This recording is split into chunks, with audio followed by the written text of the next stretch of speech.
Hello friends, welcome to my YouTube channel TNPSC Ramesh Talks. So இன்னைக்கு என்ன நம்ம topic பார்க்க போறோம்னா அயனிக் ஈக்குலிபிரியம் பற்றி நம்ம வந்து பார்க்க போறோம். ஸோ இந்த டாபிக் வந்து எதில் இருக்குன்னு பார்த்தீங்கன்னா நம்மளோட 12th கெமிஸ்ட்ரியில் வால்யூம் 2ல் வந்து இருக்கு ஓகேங்களா. அதுலேருந்து கிடைச்ச இன்ஃபர்மேஷன்ஸை நான் கம்பைல் பண்ணி அவங்களுக்கு வந்து இங்கே நான் ப்ரொவைட் பண்ண போகிறேன். ஸோ எதுக்காக இந்த டாபிக் நான் எடுத்தேன் அப்படின்னு பார்த்தீங்கன்னா இப்போ ரீசெண்டாக நடந்த குரூப் 4 எக்ஸாமில் ஒரு கொஸ்டின் வந்து பார்த்தீங்கன்னா இந்த அயனைசேஷனை வச்சு ஒரு கொஸ்டின் வந்து கேட்டிருந்தாங்க. என்ன கேட்டிருந்தாங்கன்னா ஒரு வீக் ஆசிட் வந்து டிஸ்அசோசியேட் ஆகுது அப்படின்னு கொடுத்துருந்தாங்க. 1.2% டிஸ்அசோசியேட் ஆகுது அப்படின்னா அதோட கான்ஸ்டன்ட் என்ன அப்படின்ற மாதிரி கேட்டிருந்தாங்க. ஸோ அதுக்காக தான் இந்த டாபிக் வந்து நான் கவர் பண்ணுறேன் ஓகேங்களா. ஸோ இந்த டாபிக் கம்பைல் பண்ணியிருக்க இன்ஃபர்மேஷன்ஸ் எல்லாம் வந்து இப்போ நான் வந்து உங்களுக்கு வந்து எக்ஸ்பிளைன் பண்ண போகிறேன். ஸோ ஹிஸ்டாரிக்கலாக பார்த்தீங்கன்னா பீட்டர் ஜோசப் வில்லியம் டிபை அப்படின்றவர் வந்து ஒரு டச் அமெரிக்கன் பிசிசிஸ்ட் ஓகேங்களா. அவர் தான் இந்த எலக்ட்ரோலைட்டில் வந்து நிறைய தியரிஸ் டைபோல் மூமெண்ட்ஸ்னா என்ன அதெல்லாம் பற்றி நிறைய வந்து ஸ்டடி பண்ணி ஒரு நோபல் ப்ரைஸ் கூட இவர் வந்து வின் பண்ணியிருப்பார் 1936 கெமிஸ்ட்ரிக்காக. எதுக்காகனா டைபோல் மூமெண்ட்ஸ் வந்து ஒரு எக்ஸ்ரே டிஃப்ராக்ஷன் பற்றி ஒரு இன்வெஸ்டிகேஷனுக்காக வந்து மாலிகுலர் ஸ்ட்ரக்சருக்காக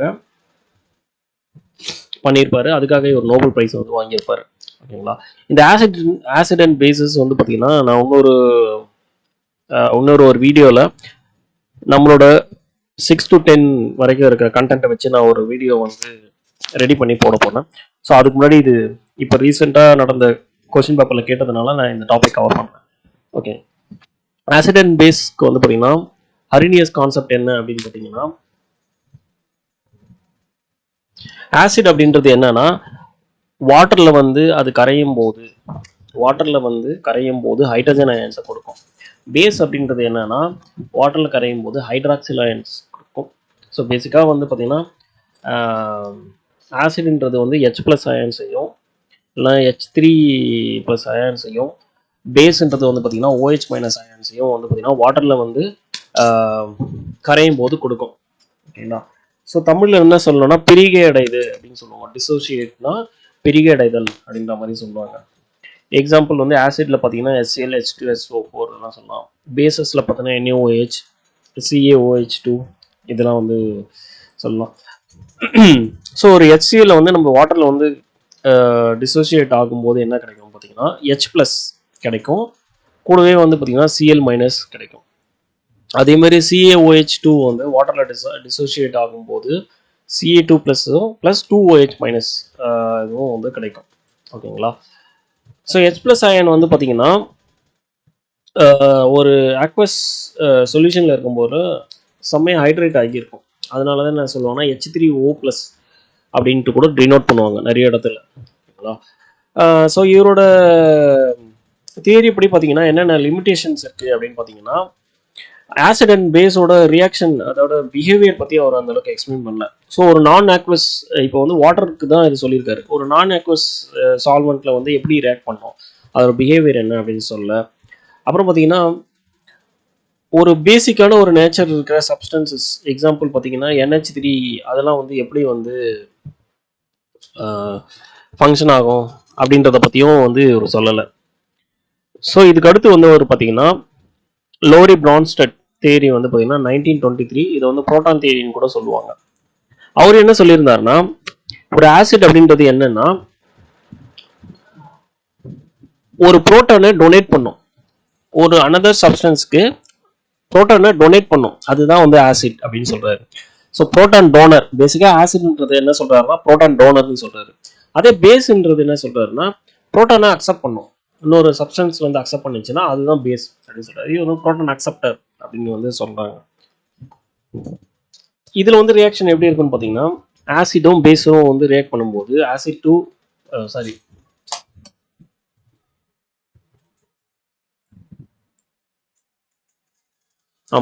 ஆசிட் 1 பேஸ் 2 ரியாக்ட் பண்ணும்போது ஆசிட் 2 + பேஸ் 1 வந்து நமக்கு கிடைக்கும். எக்ஸாம்பிள் பாத்தீங்கன்னா HClலும் H2Oவும் கிடைக்கும் ரியாக்ட் பண்ணும்போது H3O ப்ளஸ் Cl மைனஸ் கிடைக்குது. அதே மாதிரி வந்து பார்த்தீங்கன்னா H2Oவும் NH3 கூட ரியாக்ட் பண்ணும்போது NH4 ப்ளஸும் OH மைனஸும் கிடைக்குது. ஓகேங்களா? ஸோ கான்ஜுகேட் ஆசிட் பேஸ் பேர் அப்படின்றது என்னன்னா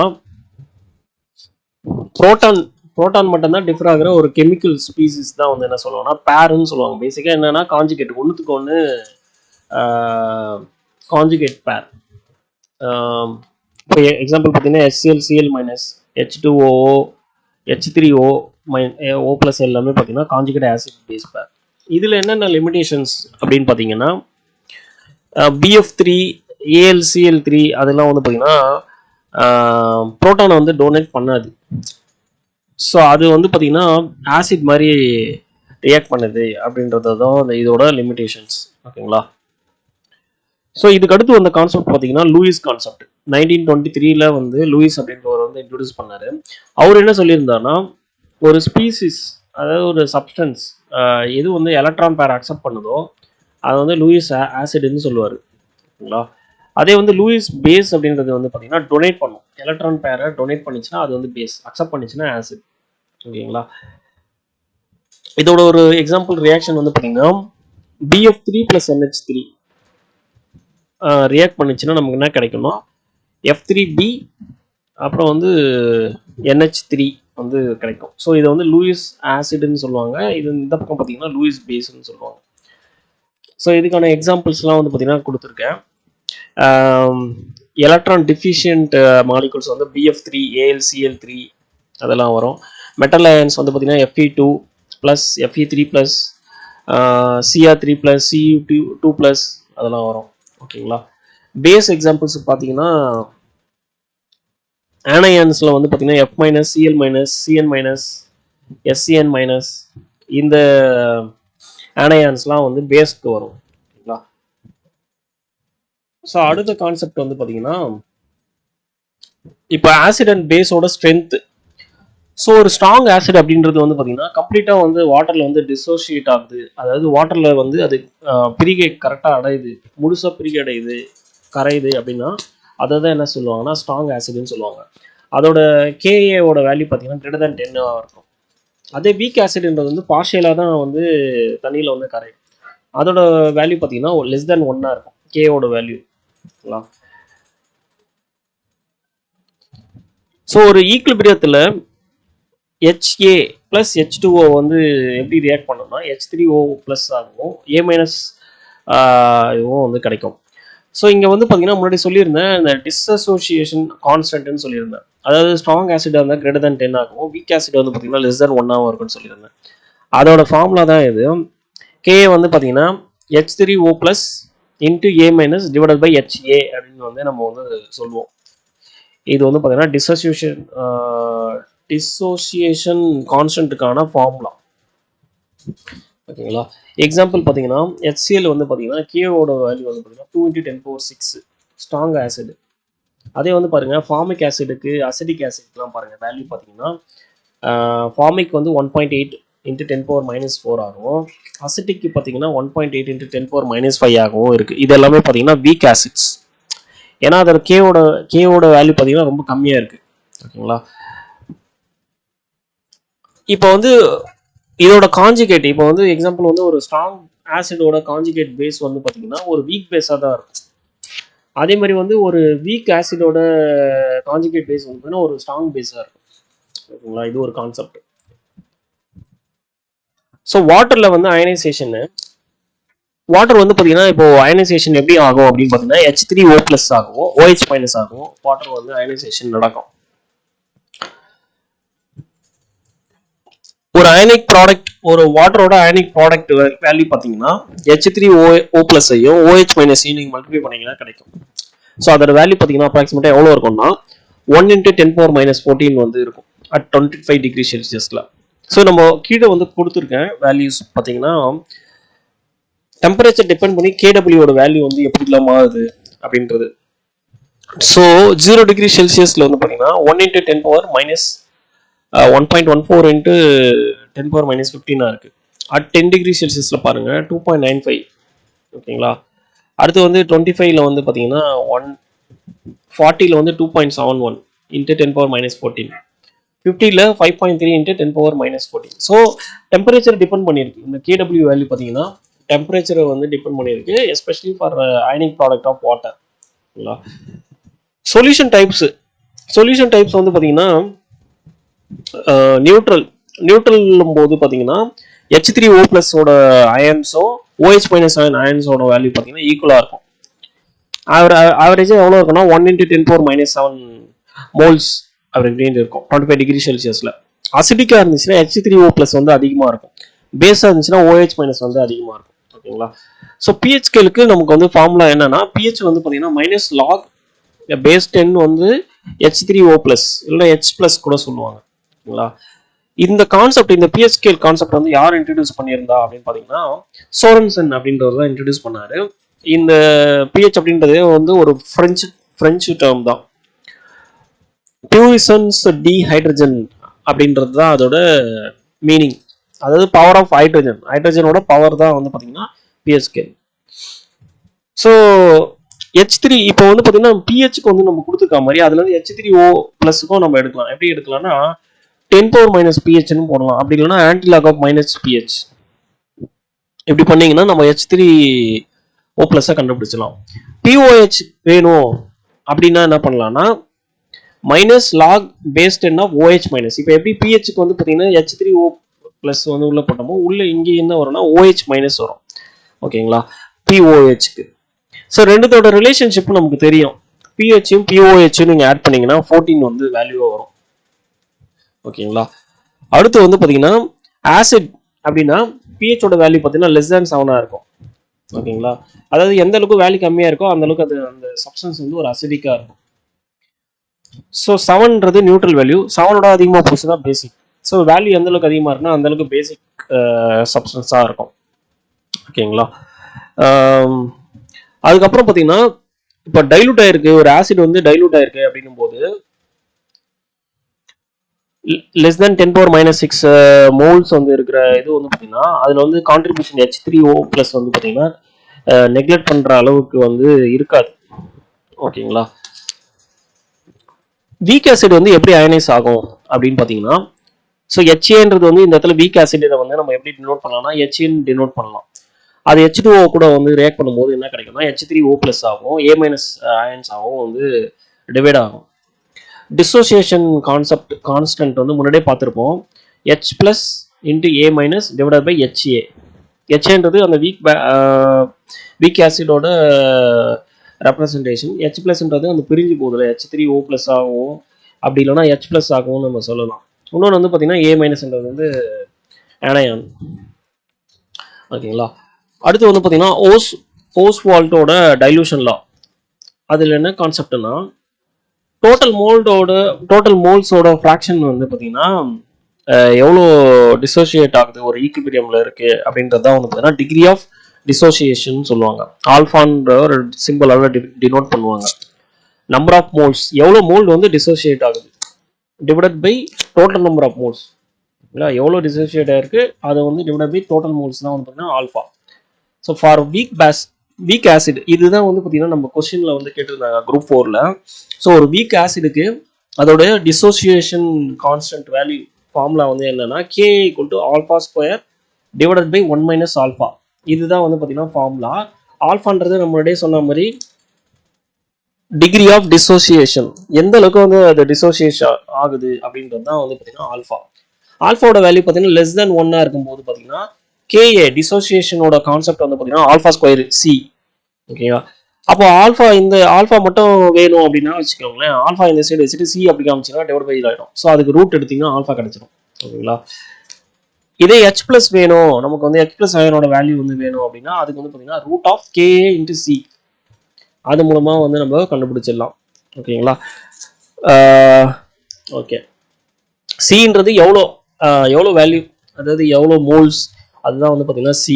வந்து ப்ராக்டிஸ் கொஸ்டின்ஸாக கொடுத்துருந்தாங்க. ஓகேங்களா? அதெல்லாம் நான் இன்க்ளூட் பண்ணி கொடுத்துருக்கேன். இது வந்து என்னன்னா classify following as acid or base, Arrhenius concept படி இதை வந்து நீங்கள் வந்து கிளாஸிஃபை பண்ண சொல்லியிருக்காங்க. ஸோ HNO3 என்ன ஆகும், ஆசிட், ஏன்னா H பிளஸ் வந்து ரிலீஸ் பண்ணும்.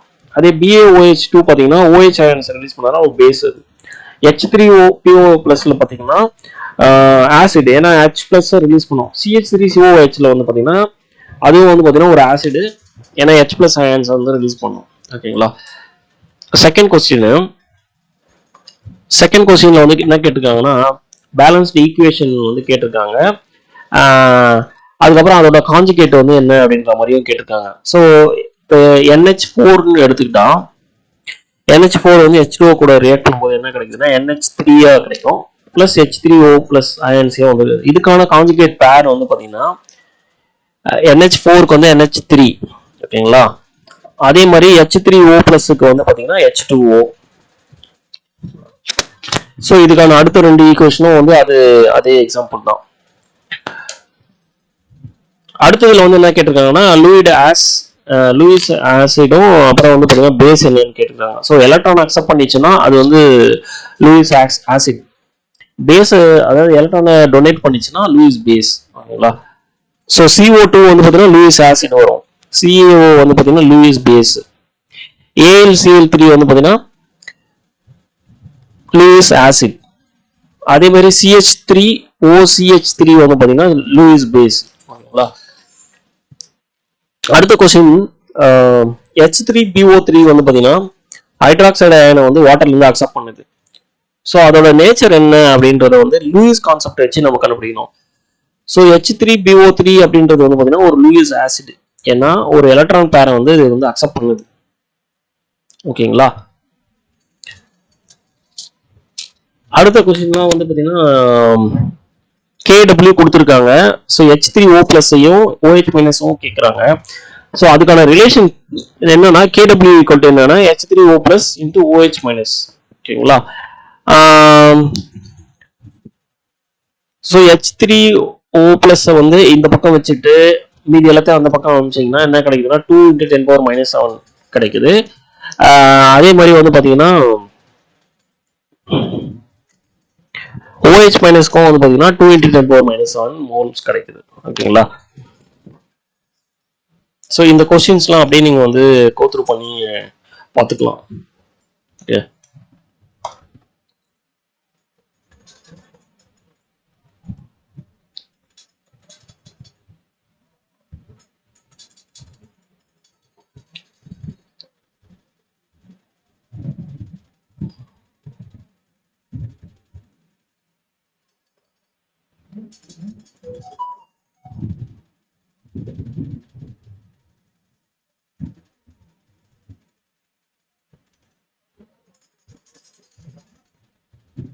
ஸோ இன்னொரு கொஸ்டினும் நம்ம பார்க்கலாம். இதில் OH மைனஸ் வந்து கேட்டிருக்காங்க, ஒரு ஃப்ரூட் ஜூஸில் எவ்வளோ வந்து OH மைனஸ் இருக்குது அப்படின்னு கேட்டிருக்காங்க. H3O பிளஸோட வேல்யூ கொடுத்துட்டாங்க.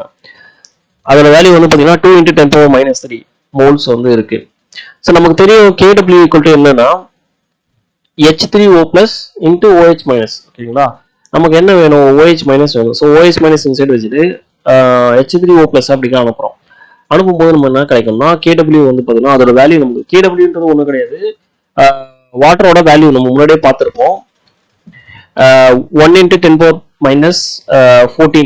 ஸோ டிவைட் பைல 2 × 10⁻³ போட்டிங்கன்னா எவ்வளோ கிடைக்குன்னா 5 × 10⁻12. ஓகேங்களா. ஸோ இதோட வேல்யூ பார்த்தீங்கன்னா எவ்வளோ இருக்குன்னா 5 × 10⁻12 இருக்கு.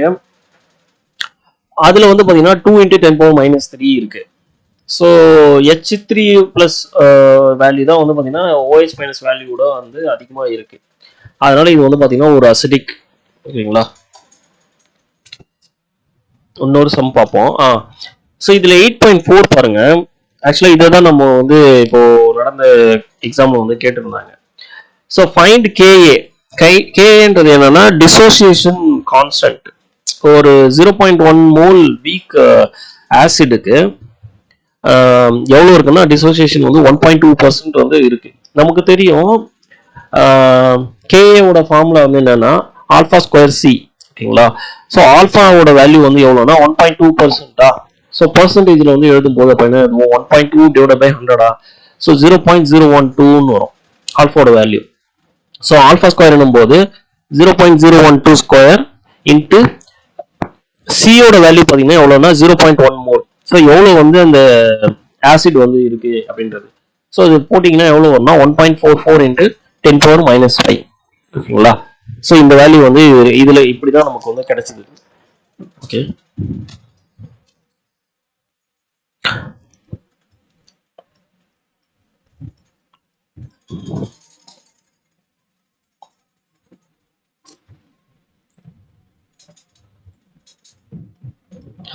ஸோ ஒவ்வொரு கொஸ்டினுக்கும் அதுக்கான ஆன்சர்ஸும் இந்த மாதிரி சொல்யூஷன்ஸும் வந்து கொடுத்துருக்கேன். இது எல்லாமே நீங்கள் ஒரு வாட்டி கோ த்ரூ பண்ணிக்கலாம். ஓகேங்களா? ஸோ இங்கே பாருங்க, கொஸ்டின் 8ல் வந்து பார்த்தீங்கன்னா பிஹெச் வந்து கால்குலேஷன் கேட்டிருக்காங்க. 0.04 மோல்ஸ் HNO3 சொல்யூஷன்ஸ்ல. ஸோ HNO3ன்றது ஒரு ஸ்ட்ராங் ஆசிட். ஓகேங்களா? கம்ப்ளீட்டாக அயனைஸ் ஆகும். ஸோ அதோட H3O ப்ளஸோட வேல்யூ வந்து எவ்வளோனா 0.04 மோல்ஸ்ன்னு கொடுத்துட்டாங்க. ஸோ பிஹெச்சோட எப்படி கண்டுபிடிப்போம்? PH equal to -log of base 10 of H3O ப்ளஸ்ஸா. ஸோ 0.04 நீங்கள் சப்ஸ்டிட் பண்ணுங்க. ஸோ 0.04 4 இன்ட்டு 10⁻²ன்னு எழுதலாம். ஸோ 10⁻²னா அப்போ முன்னாடி வந்து -2க்கு வந்து முன்னாடி போயிடும். ஸோ +2 ஆகிடும். ஸோ 2 log ஆஃப் 4 வரும். ஸோ அதுக்கான அப்ராக்சிமேட் வேல்யூ வந்து பார்த்தீங்கன்னா எவ்வளோ வருதுன்னா 1.4 வருது. Okay, answer.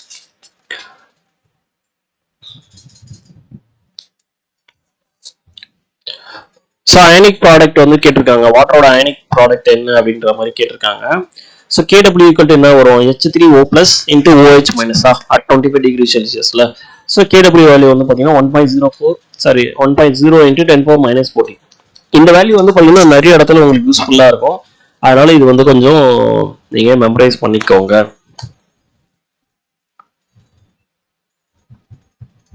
ஸோ முக்கியமான ஃபார்முலாஸ்லாம் நான் வந்து கொடுத்துருப்பேன் உங்களுக்கு பின்னாடி. அது எல்லாமே நான் பிடிஎஃப்ல வந்து போட்டிருக்கேன். இதை வந்து நான் கமெண்ட் செக்ஷன்லயும் வந்து உங்களுக்கு நான் வந்து ஆட் பண்ணிடுறேன். ஓகேங்களா? இது எல்லாமே ஒரு வாட்டி கோ த்ரூ பண்ணிக்கோங்க. லாஸ்டா வந்து பாத்தீங்கன்னா இம்பார்ட்டன்ட் ஃபார்முலாஸும் லிஸ்ட் அவுட் பண்ணியிருக்கேன். ஸோ பிஹெச், பிஓஹெச் எப்படி கண்டுபிடிக்கிறது, பிஹெச் பிளஸ் பிஓஹெச் எப்படி கண்டுபிடிக்கிறது, அப்புறம் வந்து பாத்தீங்கன்னா டிசோசியேஷன் கான்ஸ்டன்ட் வச்சு ஃபார்முலா எப்படி, ஸ்ட்ராங் பேஸ் பிளஸ் வீக் ஆசிடா இருந்துச்சுன்னா அதில் எப்படி ஹைட்ரோலைசிஸ்க்கு என்ன ஃபார்முலா அதையும் இன்க்ளூட் பண்ணியிருக்கேன். ஓகேங்களா? அப்புறம் டிஃப்ரெண்டான கான்ஸ்டன்டோட வேல்யூ KW வந்து பார்த்தீங்கன்னா வாட்டரோட டிசோசியேஷன் வேல்யூ வந்து எவ்வளோ. நீங்கள் வந்து கடைசியாக இருக்கிற அந்த கொஸ்டின்ஸ்லாம் வந்து ஒரு வாட்டி கோ த்ரூ பண்ணிக்கோங்க. ஏன்னா டிஎன்பிஎஸ்சியில் வந்து இப்போ ரீசெண்ட் டைமில் பார்த்தீங்கன்னா எஸ்பெஷலி இந்த வீக் ஆசிட் அண்ட் பேஸ்க்கு வந்து பார்த்தீங்கன்னா இந்த மாதிரி கொஸ்டின்ஸ் தான் கேட்குறாங்க. நம்பர்ஸ் கொடுத்துட்டு அதோட கான்ஸ்டன்ட் வேல்யூ அந்த மாதிரி தான் கேட்குறாங்க. ஸோ இதை நீங்கள் கோ த்ரூ பண்ணிக்கோங்க. ஸோ இன்னைக்கு நம்ம கொடுத்த கண்டென்ட் உங்களுக்கு ரொம்ப யூஸ்ஃபுல்லாக இருக்கும் அப்படின்னு நான் நம்புறேன். மறுபடியும் இன்னொரு ஒரு நல்ல கண்டென்ட்டோட உங்க எல்லாரையும் நான் சந்திக்கிறேன். அதுவரை உங்களிடமிருந்து விடைபெறுவது உங்கள் ரமேஷ். Thank you friends.